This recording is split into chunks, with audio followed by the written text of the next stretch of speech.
Hey guys, it's John Davids with Influicity, and this is hashtag Ask Influicity.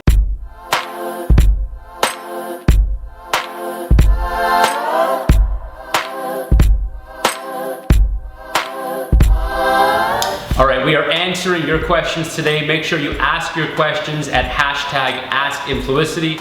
Question number 1 for today. If I pay to have my product discussed, will it backfire on me potentially if the influencer doesn't do a good job? So this is the whole question about influencer authenticity and influencer transparency, choosing the right influencer that really believes in what they're saying, and don't confuse being authentic with doing work for free. So that's something that a lot of brands are afraid of, where they say, well, I don't want to pay an influencer to showcase my product. I want them to talk about it because they're a fan of it. And those two concepts are not mutually exclusive. You can be a big fan of a product and also talk about it and also get paid for it all at one time. The notion that an influencer is going to be seen as a sellout because they're talking about your product and you're paying them to do so is sort of an outdated notion. Lots of people get paid to do what they love to do, and as long as you're being authentic about it, if you're acting as a spokesperson or as an evangelist for a product, as long as you're authentic about it when you say that you would use this product and you actually do use it, that's great. Question number 2.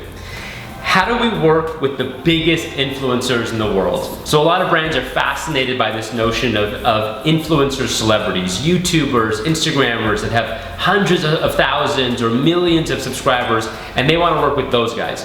What I say to them is, why do you want to work with the biggest influencers in the world? You're competing with big budget brands, mind you, for big popular influencers when you don't even know if they're going to be the best fit for your brand. So you want to back up a step and start with your product, start with your key messaging, start with what you're looking to achieve, and then figure out the best influencers, the best voices for your brand. Oftentimes you'll find it's not the biggest influencers in the world, it's influencers that maybe have 5,000 or 10,000 subscribers as opposed to 1 million subscribers, but they are exactly who your audience is listening to. Question number 3, what is the best social platform for my product? You can choose from YouTube, you can choose from Instagram, Twitter, Facebook. What's the best one for my product?